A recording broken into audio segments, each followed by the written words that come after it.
What is your "we never speak of this again" story? I was on a road trip with a buddy. We were heading to a 3-day music fest in Tennessee.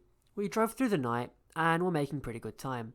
He was driving and asked me to take the wheel for a second, so I did.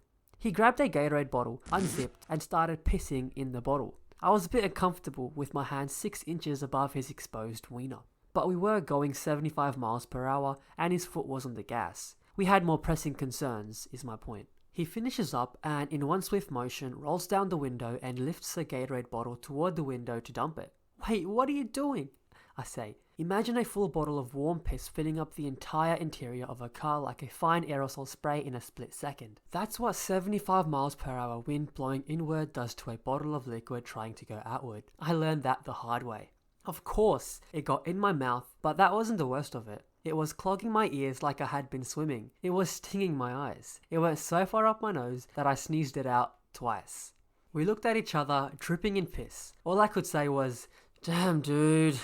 God damn it, dude." He turned on the AC after some time. Piss droplets blew out onto us. It was dripping on us from the ceiling of the car. We rode for a long time in silence. Do you know what a person and the interior of a car covered in piss smell like after being in 103-degree heat for 3 days and no means to wash up? I do.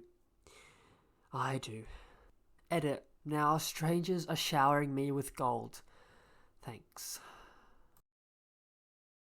So I'm in high school and got trashed at a party. Somehow I made it home. So in the middle of the night, I drunkenly wander into my parents' room, sit on my dad's hamper, and take a good long piss. My dad woke up in the middle of it and pushed me back into my room. I wake up in the morning and go to the living room and see Dad. He starts cracking up and told me what happened. Said we won't tell anyone and to go upstairs and clean out his hamper. Ended up having to buy him a new hamper. My mum never said anything about it, so I have no idea if she knew. My dad passed away about 10 years ago. Since that time, my mum told me a story about my dad getting drunk one night shortly after they were married, and she woke up in the middle of the night to see him peeing in his hamper. Apparently, I am totally my father's daughter and have still never told anyone about it.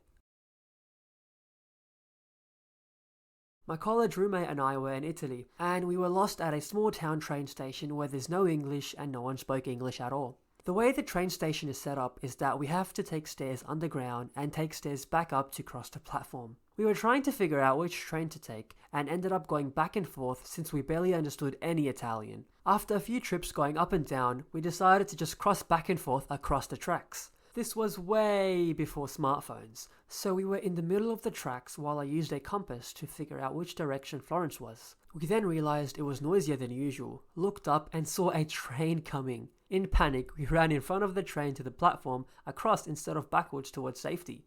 We realized we nearly won Darwin Awards. We agreed to not tell anyone about how dumb we were.